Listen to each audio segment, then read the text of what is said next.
جب تک جیوں میں آقا کوئی غم نہ پاس آئے، کوئی غم نہ پاس آئے۔ اللہ تبارک و تعالیٰ نے جو فرمایا کہ کافروں میں سے کسی کو اپنا دوست مت بناؤ، یہ پیچھے بات گزر چکی ہے، اور ان میں کسی کو نہ دوست ٹھہراؤ نہ مددگار۔ اور بات یہ بھی چلی، اللہ تعالیٰ نے فرمایا کہ اللہ جسے گمراہ کر دے اسے کوئی ہدایت نہیں دے سکتا۔ صاف آیت یہ ہے وَمَن يُضْلِلِ اللَّهُ فَلَن تَجِدَ لَهُ سَبِيلًا، اور جسے اللہ گمراہ کر دے تو ہرگز اس کے لیے کوئی راہ نہ پاؤ گے۔ یہ آیتیں گزر چکی، یہ کن کے متعلق ہے آیتیں؟ یہ منافقین کے لیے۔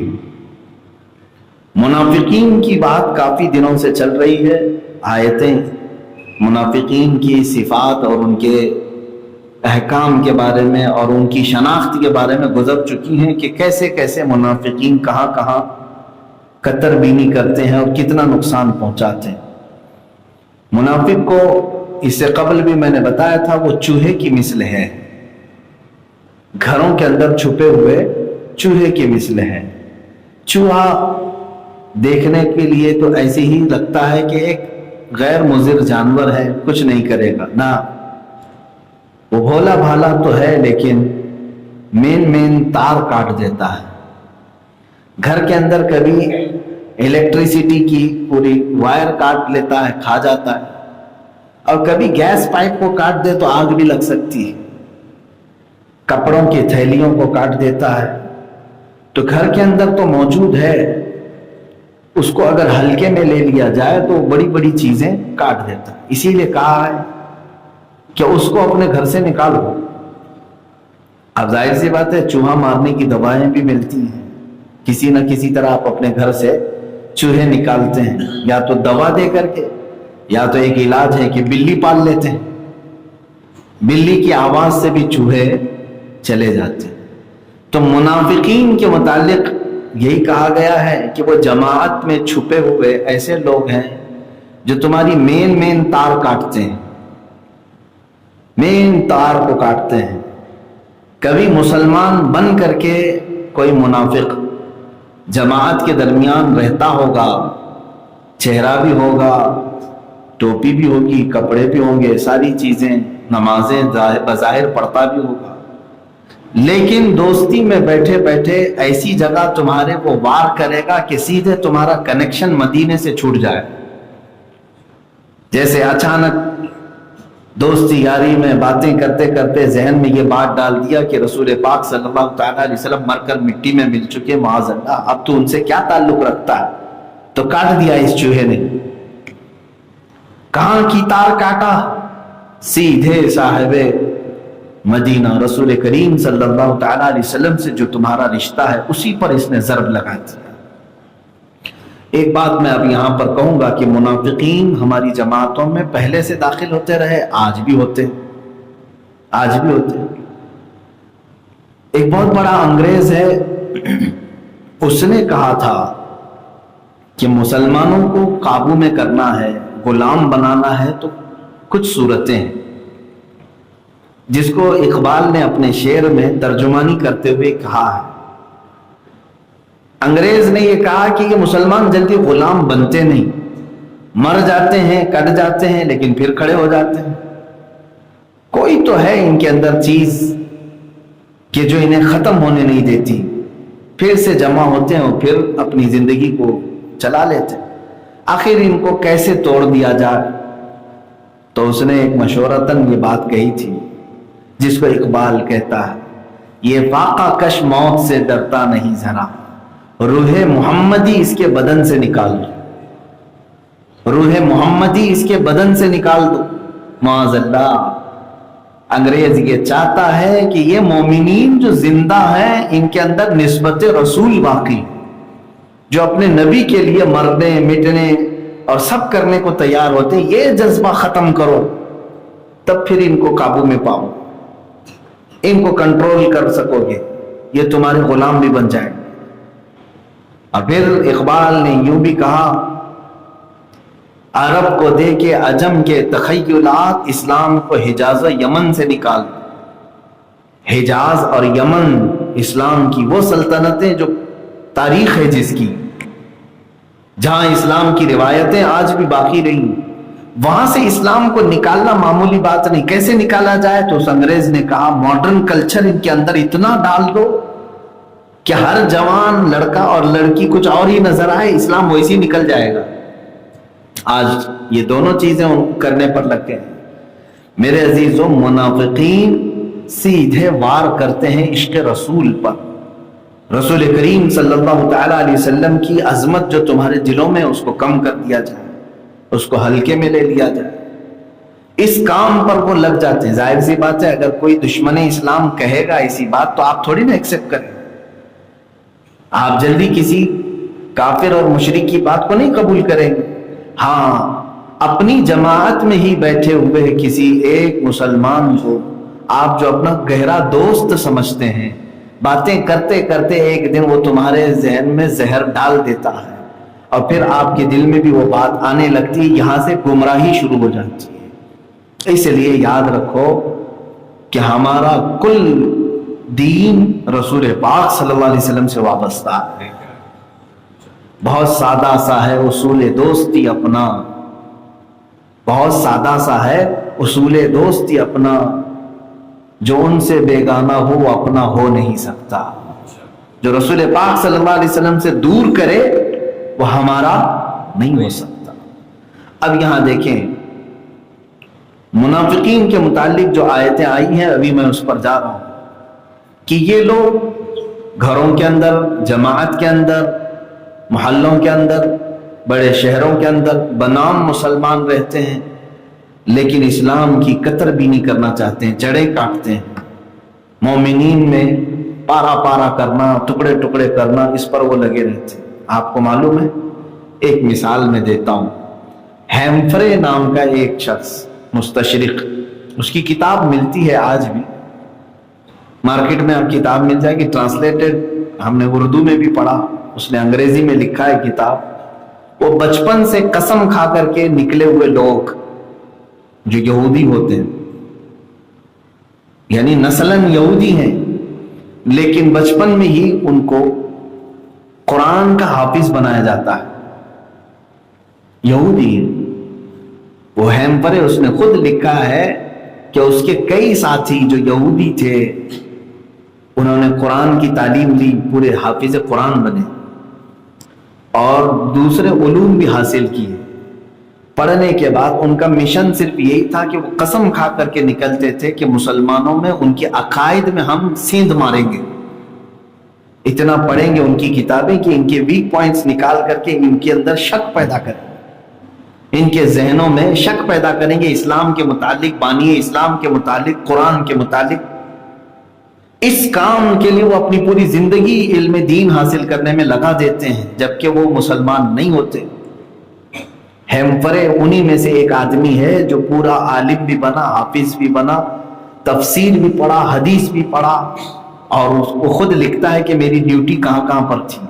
کہتا ہے میں عراق میں رہا، ترکی میں رہا، شام میں رہا، اتنے ملکوں میں جو مسلمان میجورٹی ملک ہیں یہاں پر رہتا، اور کہتا ہے کہ میں مسلمانوں کے درمیان، لوگوں کے درمیان رہتا اور ان سے دوستی کر لیتا، یہاں تک کہ ان کے جو علماء ہیں ان سے بھی دوستی کر لیتا، اور پھر اس کے بعد دھیرے دھیرے ان کے دلوں کے اندر اسلام کے متعلق شک ڈالنے کی کوشش کرتا۔ اسی سفر کے دوران وہ شخص یہاں تک کہتا ہے محمد بن عبد الوہاب نجدی سے بھی میری ملاقات ہوئی، میں نے اس کے ذہن میں بھی بہت ساری باتیں ڈالی، اور بہت ساری باتیں وہ سیکھ کر کے ہیمپرے سے سعودی عرب میں جا کر کے پوری قبروں پر بلڈوزر چلانے کا آرڈر دیا، ختم کر دیا۔ بہرحال بہت ساری چیزیں ایسی ہیں جس کو یہ اندر داخل ہو کر کے پوری کی پوری امت میں درار پیدا کرنے کی کوششیں کرتے ہیں منافقین۔ اسی لیے میرے عزیزو، اب بچیں کیسے آپ؟ یہ منافقین سے کیسے بچیں گے اور پتہ کیسے چلے؟ سیدھی سی بات ہے، پہلے ہی گھروں کے اندر ہوتا کیا ہے؟ چوہا مار دوا لاؤ یا بلی پال لو، یہی ہوتا ہے نا گھروں سے چوہوں کو نکالنے کے لیے۔ تو اب ان منافقین کو مارنے کے لیے جو سب سے بڑی دوا ہے وہ عشق رسول کی ہے۔ رسول پاک صلی اللہ تعالی علیہ وسلم کی محبت اتنی ڈال لو سینے میں کہ ذرا کوئی حضور کے متعلق کہنے لگ جائے تو تمہاری یہ دوا ہی اس کے لیے کام کر جائے، وہ قریب نہیں آ سکے۔ اسے معلوم ہے کہ یہ حضور کے بارے میں کوئی چیز سن ہی نہیں سکتا، تو تمہارے اوپر ڈورے نہیں ڈالے، اپنے آپ کو حضور کی زندگی، حضور پر فنا کر دو، رسول پاک صلی اللہ تعالی علیہ وسلم کے لیے اپنی زندگی فنا کر دو، فنا پھر رسول ہو جاؤ، یہ سب سے بہترین دوا ہے۔ ایک دوسری چیز، جیسے کہ گھر میں دوا نہیں مل رہی ہے، روز دوا رکھنے سے نہیں چل پا رہا ہے، تو کیا کرتے ہیں؟ بلی پال لیتے۔ تو علماء نے فرمایا تو پھر منافقین سے بچنے کے لیے علماء اہل سنت کو اپنے ساتھ رکھو، جو عالم اہل سنت ہیں، علماء باعمل ہیں، ان کی چلت پھرت سے بہت سارے منافقین اپنے راستے کاٹ لیتے ہیں، بہت سارے منافقین اپنے راستے دور کر لیتے ہیں، کیونکہ یہاں نہیں بن پائے گا۔ جس گھر میں بلی ہے وہاں چوہوں کا داخلہ ممنوع ہوتا ہے، نو انٹری، وہ آواز سے ڈرتے ہیں۔ اسی طرح سے بزرگان دین نے فرمایا جس علاقے میں اور جن کے ساتھ باصلاحیت علماء اہل سنت ہوں، اللہ تعالیٰ ان کی عقیدے کی بھی حفاظت فرماتا ہے، اس لیے کہ ان پر منافقین ڈورے ڈالنے کی کوشش کرتے ہیں، تو علماء اللہ کے فضل سے جو علم انہیں ملا اس کے ذریعے سے انہیں بچا لیتے ہیں۔ بہت ساری جگہوں پر نوجوان بچ جاتے ہیں۔ تو یہ دو صورتیں ہیں آپ کو بتا دی گئی ہیں۔ عشق رسول اتنا سینے میں ڈال لو کہ کوئی قریب پھٹکنے نہ پائے۔ دوسری چیز علماء باعمل کی صحبت اختیار کر لو کہ اللہ تعالیٰ تمہیں منافقین کے حملوں سے محفوظ رکھے۔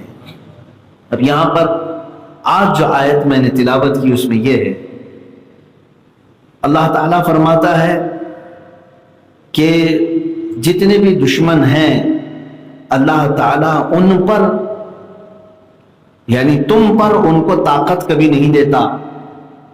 اگر اللہ چاہتا لسلطہم علیکم، اگر اللہ چاہتا تو ضرور انہیں تم پر قابو دیتا، تو بے شک تم سے لڑتے، تمہیں مار ڈالتے، تم کو وہ قتل کر جاتے۔ اللہ نے ان کو تمہارے اوپر طاقت نہیں دی۔ یہ ایسا جملہ ہے میرے عزیز، توجہ چاہتا ہوں، دشمنوں کو اللہ تعالیٰ تمہارے اوپر تسلط، طاقت نہیں دیا، ورنہ وہ کچا چبا جائیں گے، اتنی دشمنی رکھتے ہیں، اتنا ان کا خون کھولتا ہے کچھ لوگوں کو دیکھ کر، لیکن وہ ہاتھ نہیں ڈالتے۔ اللہ تمہاری حفاظت کر رہا ہے۔ اب یہاں پر رک کر کے مجھے اپنی گفتگو پھر آپ کے سامنے وہی کرنی ہوگی بحمدہ تعالی۔ اس آیت کا آ جانا اتفاق کی بات ہے آج، جس میں اللہ فرما رہا ہے کہ کافروں کو، منافقین کو، دشمنوں کو اللہ تمہارے اوپر تسلط نہیں دیتا۔ کل کی بات ہے، کل چنی چرن، کل ہی کی بات ہے کہ آپ کا یہ فقیر قادری مرکز اہل سنت بریلی شریف میں حاضر تھا۔ مدینۃ المرشد آقائی مولائی ملجائی میرے شیخ محترم سیدی تاج الشریعہ رحمت اللہ تعالی علیہ کے آستانے کی حاضری بھی تھی، اور باقی تو سب آپ کو معلوم ہی۔ لیکن میں یہاں پر ابھی جو بات کر رہا ہوں، بریلی شریف میں حاضری کے دوران دیگر جو باتیں ہوئی وہ بعد میں عرض کروں گا، لیکن یہاں میری تفسیر کے متعلق جو بات آئی، شہزادہ تاج الشریعہ قائد ملت آبرو اہل سنت حضرت علامہ اسجد رضا خان صاحب قبلہ کی بارگاہ میں ہم حاضر تھے، کچھ باتیں چل رہی تھی، تب آپ نے جو نصیحت فرمائی اپنے والد گرامی کو یاد کرتے ہوئے، وہ جملہ بالکل وہی ہے جو آج میں تفسیر کر رہا ہوں۔ کل کی بات ہے، آپ نے فرمایا کہ 2012 کی بات ہے، ایک علاقے سے ہم آ رہے تھے، حضرت بھی تھے، حضور تاج الشریعہ رحمۃ اللہ تعالیٰ علیہ بھی تھے. تو اس علاقے میں فسادات ہوئے تھے، فسادات رائٹس ہوئے تھے، اور پولیس پکڑ دھکڑ کر رہی تھی. کئی لوگوں کو پکڑ پکڑ کر کے اندر کیا جا رہا تھا. اب حضرت کے پاس کچھ لوگ آئے اور یہ شکایت کی. یہ بہو وہی روایت میں آپ کو بیان کر رہا ہوں جو حضور قائد ملت نے مجھے کل ہی بیان کیا، اور میں حضرت کے سامنے بھی یہ بات کہا بھی تھا کہ اتنی فکر انگیز بات ہے کہ اس پر تو پوری تقریر ہونی چاہیے. آپ نے فرمایا کہ ابا کے پاس کچھ لوگ آئے اور شکایت کرنے لگے کہ حضور ہمارے علاقے میں فسادات ہوئے، رائٹس ہوئے، اب پولیس پکڑ کر کے لے جا رہی ہے فلاں کو فلاں کو فلاں کو. لیکن ایک شکایت اس بات کی کہ یہ پکڑوانے والے کوئی دوسرے نہیں ہیں، مسلمان ہی ہیں، آپس میں ہی ایک دوسرے کو پکڑوا رہے ہیں. بیچ میں ایسے خبری ہیں، ہو جا کر کے خبر دیتے ہیں پولیس کو کہ یہ فلاں کا ایسا ریکارڈ ہے، فلاں ایسا کرتا ہے، اس کے پاس اتنا مال ہے، اس کے پاس فلاں ہے. تو پکڑوانے میں، گرفتار کروانے میں سب سے زیادہ یہاں مسلمان ہی عمل کر رہے ہیں. یہ شکایت حضور تاج الشریعہ رحمۃ اللہ تعالیٰ علیہ کے پاس آئی تو حضور قائد ملت فرماتے ہیں میں نے والد گرامی سے ایک جملہ سنا. حضور تاج الشریعہ رحمۃ اللہ تعالیٰ علیہ نے ایک جملہ فرمایا کہ اے لوگوں سنو، اللہ رب العزت نے مسلمانوں پر کافروں کو تسلط دیا نہیں. اللہ مسلمانوں پر کافروں کو تسلط یعنی قبضہ دیا نہیں جب تک کہ کوئی مسلمان ہی مسلمان کو نہ پھنسا دے، کسی دوسرے کی ہمت نہیں. آپ نے فرمایا جب تک مسلمان ہی مسلمان کو اس طرح نہ پھنسائے اس وقت تک دشمنان اسلام کی یہ ہمت نہیں ہوتی کہ عاشقان رسول کو وہ پکڑ سکے. اللہ تعالیٰ کا یہ فضل آج تک ہے میرے عزیز، آج تک ہے. یہ کل ہی کی سنی ہوئی بات میں آپ کے سامنے عرض کر رہا ہوں. وہی قرآن میں اللہ تعالیٰ یہاں یوں فرمایا، یہ بات تو نصیحت انہوں نے کی تھی کل کہ مسلمانوں کو یہ نہیں چاہیے کہ آپس میں مسلمانوں کی خبری کریں، اور ہاں اگر کسی کے غلط کام ہے تو الگ بات ہے کہ اس کو نصیحت کریں، اس کی اصلاح کریں. لیکن کسی بھی مسلمان کو کفار و مشرکین کے حوالے کرنا کہ وہ ذلیل ہو جائے، جیل میں چلا جائے، قیدی ہو جائے، معاذ اللہ، اتنا سخت ترین گناہ ہے، یہ اتنا سخت ترین جرم ہے کہ اللہ تبارک و تعالیٰ اس کی بھیانک سزا قرآن میں بیان فرمایا. وَلَا تَأْكُلُوا أَمْوَالَكُمْ بَيْنَكُمْ بِالْبَاطِلِ وَتُدْلُوا بِهَا إِلَى الْحُكَّامِ لِتَأْكُلُوا فَرِيقًا مِّنْ أَمْوَالِ النَّاسِ بِالْإِثْمِ وَأَنْتُمْ تَعْلَمُونَ. قرآن میں یہ بھی اللہ نے فرمایا. اس سے ملتی جلتی آیت ہے کہ تم حاکموں کے پاس کچھ لوگوں کو اس لیے پکڑ کر کے لے جاتے ہو تاکہ تھوڑے پیسے مل جائیں، تم کو تھوڑا سا مال تمہیں مل جائے، اس لیے کچھ ناحق لوگوں کو گرفتار کرواتے ہو. یہ قرآن کی بات میں عرض کر رہا ہوں، یہی حضور سیدی تاج الشریعہ رحمۃ اللہ تعالیٰ نے فرمایا. آج مجھے وہ آیت ملی وَلَوْ شَاءَ اللَّهُ لَسَلَّطَهُمْ عَلَيْكُمْ، اگر اللہ چاہے تو ان کو تمہارے اوپر مسلط کر دے گا. فَلَقَاتَلُوكُمْ، پھر وہ تمہارا قتل کریں گے، لیکن اللہ نے تسلط نہیں دیا. میرے عزیزو، اس سے قبل بھی میں نے کہا تھا تم بڑی چھوٹی سی تعداد میں ہو اور ایسے رہتے ہو جیسے 32 دانتوں کے بیچ میں تنہا زبان رہ رہی، دبتی کسی سے نہیں. دانت سب نوکیلے ہیں، ہلکے سے گوشت کو بھی قطر دیں، لیکن جو نرم ملائم زبان ہے وہ 32 دانتوں سے بھی بچی رہتی ہے. یہ ظاہر سی بات ہے، یہ حفاظت ہے. اللہ تبارک و تعالیٰ تمہاری بھی حفاظت فرمائے گا جب تک کہ کوئی مسلمان کا دشمن نہ بنے. آپس میں جب مسلمان کسی مسلمان کی دشمنی کرے تو حضرت نے یہ فرمایا کہ یہیں سے خسارہ ہے. اب ایک حدیث پاک میں یہ بھی بتا دوں، قاتل اور مقتول دونوں دوزخ میں جائیں. قاتل اور مقتول، قتل کرنے والا اور جس کو قتل کیا گیا ہے وہ بھی، دونوں دوزخ میں جائیں گے. بات سمجھ میں آ رہی ہے آپ کو؟ قتل کرنے والا تو سمجھ میں آ گیا کہ یہ ظالم ہے، تلوار اٹھایا یا مرڈر کیا، جس سے بھی کیا، بھائی جو مقتول ہے، جو قتل ہوا ہے، اس کو کیوں دوزخ میں جانے کا حکم آیا؟ توجہ چاہتا ہوں میرے عزیز، حدیث ہے یہ، رسول پاک صلی اللہ علیہ وسلم نے جب یہ فرمایا قاتل اور مقتول دونوں دوزخ میں جائیں گے، تو صحابہ نے پوچھا قاتل کا تو سمجھ میں آیا، مقتول کیوں دوزخ میں جائے گا؟ اللہ کے حبیب صلی اللہ تعالی علیہ وسلم فرماتے ہیں قاتل اس لیے کہ قتل کیا، مرڈر کیا، ظالم ہے، اس لیے یہ دوزخ میں جائے گا۔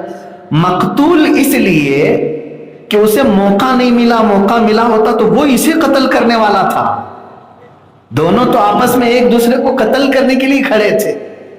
ظلمن جو قتل ہوا اس کی بات نہیں کر رہا ہوں، آپس میں گتھم گتھا ہوئے، دونوں لڑنے کے لیے آئے، ایک قتل ہو گیا، ایسی جگہ پر حدیث میں ہے دونوں جہنم میں جائیں۔ کیوں؟ بھائی پوائنٹ اس کو مل گیا، قتل کر گیا ہے، اگر اس کو موقع نہیں ملتا، اس کو ملتا جو مرا ہے، تو وہ کیا چھوڑنے والا تھا؟ وہ بھی اس کو مارنے والا تھا، تو صرف وہ مارنے والا تھا، نیت تھی اس کی، اسی لیے اسے بھی دوزخ میں ڈالا جائے۔ مسلمانوں کی آپس میں ایک دوسرے کے لیے اگر تلواریں اٹھتی ہیں تو یہ مت سمجھیں کہ میں اس کو قتل کر دوں گا، اس کو مار دوں گا، اصلاح ہو جائے گی، اور دوسرا اگر یہ سمجھے کہ میں مقتول ہوں تو میرے لیے جنت ہو جائے گی، ایسا نہیں۔ دو تلواریں اگر اٹھ گئیں تو دونوں دوزخ میں جائیں، یہ حدیث پاک میں دونوں دوزخی ہیں۔ حتیٰ کہ رسول کریم صلی اللہ تعالی علیہ وسلم نے مدینہ طیبہ میں صحابی جو تلواریں اس طرح سے کندھے پر ڈال کر کے چلتے تھے، اور تلوار گول چاند کی طرح ہوتی تھی، اور اس طرح سے کندھے سے نکل کر کے اس کا سامنے کا سرا جو تلوار کی نوک ہوتی ہے وہ سامنے یوں لٹکی رہتی تھی، دکھتی تھی۔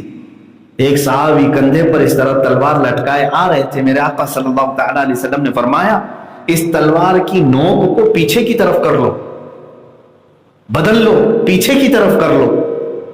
تو صحابی نے پوچھا یا رسول اللہ صلی اللہ علیہ وسلم طریقہ تو یہی ہے تلوار لٹکانے کا، تلوار کندھے پر لٹکانے کا طریقہ یہی ہے، پلٹ دوں۔ انہوں نے پلٹ دیا۔ حضور اکرم صلی اللہ تعالی علیہ وسلم جب سے پوچھا گیا ایسا کیوں؟ اللہ کے نبی صلی اللہ تعالی علیہ وسلم فرماتے ہیں اس لیے کہ تم مدینے میں رہ رہے ہو، اور میں یہ نہیں چاہتا کہ تلوار کی نوک بھی کسی مسلمان کی طرف، تلوار کی نوک بھی کسی مسلمان کی۔ میرے عزیزو، ہمیں اس معاشرے کی ضرورت ہے، اس معاشرے کی ضرورت۔ تلواریں اٹھتی ہیں ہر زمانے میں، ایک دوسرے میں گتھم گتھا ہوتے ہیں، لیکن رسول پاک صلی اللہ تعالی علیہ وسلم ان تمام فسادات سے کبھی نہیں راضی، کبھی نہیں راضی۔ بہرحال آیت میں جو اللہ تعالیٰ نے فرمایا اگر اللہ چاہتا تو کافروں کو تسلط دیتا تمہارے اوپر اور وہ تمہیں قتل کرتے، لیکن اللہ نے انہیں تسلط نہیں دیا، اللہ تھوڑا تھوڑا سا کہیں پر کسی ایک کو پاتے ہیں۔ لیکن اب تک کی جو رپورٹیں ہم دیکھ رہے ہیں، دیکھ نہیں رہے، اب تک کی میں بتاؤں، موب لنچنگ جتنے بھی ہیں، موب لنچنگ کی جتنے بھی ہم نے دیکھے ہیں، ایسی بزدلی ہے اس میں، ایک مسلمان ہے 15-20 کتے مل کر کے نوچ رہے ہیں، 15-20 کتے مل کر کے اس کو نوچ رہے ہیں۔ تو یہاں سے بھی یہ سمجھ میں آتا ہے کہ اگر تمہیں مردانگی ہوتی تو دو بدو مقابلہ کرتے، ایک دوسرے سے کشتی لڑتے، تنہا تنہا لڑتے، لیکن کسی نہتے کو اس طرح سے قابو میں کر کے مار لینا، وہ تو کتے بھی کرتے، کتے پالیں کسی جگہ تو مقابلہ کرتے ہیں سارے جھنڈ کے جھنڈ مل کر کے۔ عزیزان گرامی، اب تک کی رپورٹیں یہی بتاتی ہیں کہ کسی تنہا کو انہوں نے قیدی بنا کر کے اور ظلماً اس کو مارا ہے، ورنہ اللہ تبارک و تعالیٰ نے ان کو تسلط اب بھی نہیں دیا۔ یہ بات بہت بڑی ہے، اللہ تسلط نہیں دیا، تم ڈرو مت، خوف نہ کرو، اللہ تمہارے ساتھ ہے، ہمارے ساتھ ہے، رب تبارک و تعالیٰ ہمارے ساتھ ہے۔ اب آگے کی آیت یہ پڑھیں، فَمَا جَعَلَ اللَّهُ لَكُمْ عَلَيْهِمْ، ہاں اگر لوگ فَإِنِ اعْتَزَلُوكُمْ فَلَمْ يُقَاتِلُوكُمْ، اگر لوگ تمہارے سے دور ہو جائیں یعنی لڑنا نہ چاہیں، تو تمہارے لیے بھی حکم یہ ہے کہ تم بھی ان سے نہ لڑو. وَأَلْقَوْا إِلَيْكُمُ السَّلَامَ، اور صلح کا پیغام ڈالیں تو اللہ تعالیٰ تمہیں اجازت نہیں دیتا کہ تم ہر ایک کے ساتھ لڑو. جب صلح کی بات آ جائے تو پھر لڑائی کرنا جائز نہیں. اب ان آیتوں میں سے بعض چیزوں کو ٹکڑا نکال کر کے کچھ لوگ پیش کرتے ہیں. آج میں آیت پڑھ رہا ہوں جس آیت کو آج پورے ہندوستان میں پھیلایا جا رہا ہے، اور کچھ کٹر واد لوگ قرآن کی ان آیتوں کے بارے میں اعلان یہ کر رہے ہیں کہ ان کو قرآن سے نکالا جائے. یہ قرآن میں آتنکواد کے اور بھڑکاؤ باتیں سکھانے والی وہ کیا ہیں سنیے پہلے آپ. اللہ فرماتا ہے جو لوگ ایسے تمہارے دشمن ہیں، یہ سلطنت کی بات چل رہی ہے، صرف یہاں کی نہیں، سلطنت اسلامیہ جہاں پر موجود ہے اس سلطنت کے جو دشمن ہوں گے، اللہ فرماتا ہے اگر وہ لوگ امن و امان کے ساتھ رہنا چاہیں، تمہارے ساتھ مقابلہ نہ کرنا چاہیں تو تم صلح کرو ان کے ساتھ. قرآن کہتا ہے ان کے اوپر تلوار نہ اٹھانا، ان سے لڑنا نہیں اگر انہوں نے صلح کی بات کی ہے. لیکن ساتھ میں رب تعالیٰ یہ فرماتا ہے اگر کوئی تم سے صلح نہ کرنا چاہے، توجہ، فَإِن لَّمْ يَعْتَزِلُوكُمْ، اگر وہ تم سے دور نہیں ہٹنا چاہتے، ہمیشہ تن کے کھڑے، وَيُلْقُوا إِلَيْكُمُ السَّلَامَ، اور صلح کی گردن نہ ڈالے، یعنی صلح نہیں چاہتے ہو. دو چیزیں، وَيَكُفُّ أَيْدِيَهُمْ، اور اپنے ہاتھ مقابلہ کرنے سے نہیں روکتے ہیں، جب موقع ملے بم مارتے ہیں، جب موقع ملے تیر چلاتے ہیں. ان لوگوں کے متعلق اللہ کیا فرما رہا ہے؟ فَخُذُوهُمْ وَاقْتُلُوهُمْ، تو پھر ایسے لوگوں کو جہاں پاؤ پکڑو اور انہیں مارو. لیکن کٹنگ کتنی کی؟ فَخُذُوهُمْ وَاقْتُلُوهُمْ، اتنا ہی، اتنی کٹنگ کر کے پیش کرتے ہیں. دیکھو قرآن کہہ رہا ہے کافروں کو جہاں پاؤ مار ڈالو. ارے اگر یہی حکم پر ہم عمل کیے ہوتے تو 700 سال ہم یہاں ہندوستان میں حکومت کر چکے. اس حکم پر اگر تم جیسا کہہ رہے ہو عمل کر لیے ہوتے تو کوئی چوڑا بھی باقی نہیں رہتا نا. اس کا مطلب یہ نہیں ہے، قرآن یہ نہیں کہہ رہا ہے کہ جہاں کسی کافر کو پاؤ اور قتل کر دو، ہرگز نہیں. جو سلطنت اسلامیہ کے اگینسٹ آیا اور جو صلح نہیں کرنا چاہتا ہے اور اینی ٹائم تمہارے اوپر حملہ کرنے کے لیے کھڑا رہتا ہے، یہ تین چیزیں جس کے اندر ہیں اس کے لیے قرآن کا حکم ہے کہ تم اسے پاؤ گے تو مارو. میرے عزیزو یہ کون سا نیا حکم تمہیں لگ رہا ہے؟ میں پوچھتا ہوں بارڈر پر کھڑے ہوئے ہمارے فوجیوں سے، بارڈر پر کھڑے ہوئے فوجیوں سے، سامنے دشمن ہے تمہارے، وہ صلح نہیں چاہتا ہے اور بندوق تانے ہوئے کھڑا ہے کہ تم اگر ابھی نظر آؤ گے تو اڑا دے گا، مار ڈالے گا. ایسے دشمن کے بارے میں ہماری حکومت کیا آرڈر دے گی؟ کیا آرڈر دے گی؟ نہیں امن کی بات کرو اس کے ساتھ. نہیں، ہماری حکومت یہ آرڈر دے گی کہ اگر اس کو پالو تو اس کو تم پہلے اڑاؤ، کیونکہ اگر تم نہیں مارو گے تو وہ تمہیں مار دے. یہی حکم ہے. اب میرے عزیزوں ان کٹر واد لوگوں کو یہ سمجھانے کی ضرورت ہے قرآن کی آیتیں اس طرح سے کٹنگ کر کے نہ پیش کرو، پورا آگے پیچھے کا بھی پیش کرو. ہاں یہ کافروں کی عادتیں ہیں، اس طرح کی کٹنگ کر کے پیش کرتے ہیں. فَخُذُوهُمْ وَاقْتُلُوهُمْ، ان کو پکڑو اور قتل کر دو. ایسا نہیں ہے. اور اسی سے لگے میں یہ بھی کہہ دیتا ہوں کہ ہماری تقریروں کو بھی کٹنگ کر کے مت پیش کرو، جو ہے آگے پیچھے کی پوری بات پیش کرو. چھوٹی سی بات پیش کر دینا اور پھر لوگوں کو گمراہ کرنا یہ بھی ایک خیانت ہے. میرے سے خیانت ہے. کسی ویڈیو کو بھی پیش کرنا ہے تو پوری پیش کرو، میوٹ کر کے کٹنگ کر کے مت پیش کرو، اس لیے کہ سامنے والے کے ذہن میں آپ پوری بات ڈالو امانت کے ساتھ. اس طرح کی حرکتوں سے جو ہے بہت سارے لوگوں کے ذہن خراب ہوتے ہیں اور وہ بدگمان ہوتے ہیں. ان بدگمانیوں کا گناہ تمہارے اوپر ہے. مثال کے طور پر قرآن میں ایک بات آئی ہے، یا ایھا الذین آمنوا لا تقربوا الصلاۃ وانتم سکارا. پوری آیت میں نے پڑھ دی، ترجمہ کرتا ہوں. یا ایھا الذین آمنوا لا تقربوا الصلاۃ، یہیں تک کا ترجمہ کرتا ہوں، اے ایمان والو نماز کے قریب مت جانا، اے ایمان والو نماز کے قریب مت جانا، معاذ اللہ۔ یہاں تک اگر روک کر کے کسی نے اتنا ہی کٹ کر دیا آیت، آپ کہیں سے بھی ترجمہ کرا دیں، ہاں، اور پروفیشنل جو ٹرانسلیٹر ہے اس سے بھی ترجمہ کرا دو، جو ٹرانسلیٹ کر کے دے گا اس سے ٹرانسلیشن کرا کے بھی دیکھ لو، یہی ترجمہ آئے گا، اے ایمان والو نماز کے قریب مت جاؤ۔ اب اتنا پیش کر کے کوئی ہنگامہ مچا دے گا، قرآن کی آیت آ گئی ہے، قرآن کی آیت آ گئی، نماز کے قریب نہیں جانا۔ وہ 2 نمبر پیر کو اگر مل جائے تو وہ تو بہت بڑی بات ہے اس کی۔ ہاں، جعلی پیروں کو اگر یہ بات مل گئی تو ان کے لیے تو وارے نیارے ہو گئے، ویسی نماز سے بھاگنا چاہتے۔ تصور کی نماز والوں کو اتنی آیت کا اگر مل جائے، میرے عزیز ہے کیا یہ حقیقت؟ آگے کا ٹکڑا کیوں نہیں پڑھ رہے؟ وَأَنْتُمْ سُكَارَى، ساتھ میں ہے یہ، اے ایمان والو نماز کے قریب مت جانا جب تم نشے کی حالت میں ہو۔ یہ ہے جب نشے کی حالت میں ہو تو نماز کے قریب نہ جانا۔ اب وہ نشے کی حالت کو ہٹا دیے اور تم خالی جتنے مطلب کی بات ہے اتنا پیش کر دیا، اے ایمان والو نماز سے قریب مت جاؤ، معاذ اللہ۔ ایسی کٹنگ جائز نہیں، اچھی کٹنگ کرنی چاہیے۔ بہرحال اب یہاں پر ہندوستان میں بھی ابھی جو معاملات چل رہے ہیں، ہندو سوامی پنڈت وہ کچھ اپنے ماننے والوں کو بھی اس طرح کی باتیں بتاتے ہیں، تو میرا ان کو ایک میسج ہے کہ وہ قرآن کو پوری طرح سے پڑھیں، اور جس کو دعوت دے رہے ہیں اس کو بھی کہیں کہ پورا آگے پیچھے کا پڑھ لیں، آگے پیچھے کا پڑھ لیں۔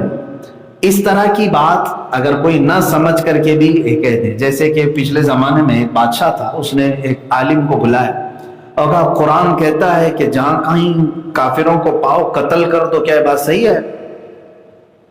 تو وہ چھوٹے مولوی صاحب تھے، انہوں نے کہا ہاں صحیح ہے، جہاں پائیں گے ہم قتل کر دیں گے۔ تو بادشاہ نے کہا آج تو میرا تسلط ہے آج۔ کہا ہاں اگر ہمارا آ جائے تو ہم قتل کریں گے سب کو۔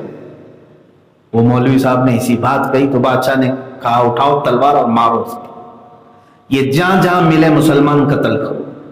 اس نے آرڈر دے دیا کہ مولوی صاحب کی ایک خطا، ایک غلطی تھی، انہوں نے کہا اگر ہماری حکومت آ گئی تو ہم ماریں گے، ایسا حکم نہیں ہے میرے عزیزو۔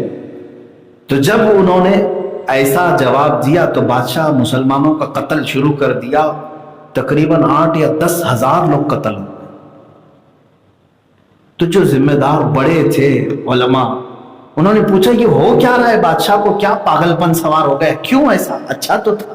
کہا نہیں، اس نے ایک مولوی صاحب سے مسئلہ پوچھا کہ قرآن کہتا ہے جہاں کافروں کو پاؤ قتل کر دو، کیا یہ صحیح ہے؟ تو مولوی صاحب نے کہا ہاں صحیح ہے، جہاں ہم پائیں گے قتل کریں گے۔ بادشاہ نے ان سے پوچھا پھر ابھی کیوں نہیں کرتے؟ کہا ابھی ہماری حکومت نہیں، جب آئے گی تب کریں۔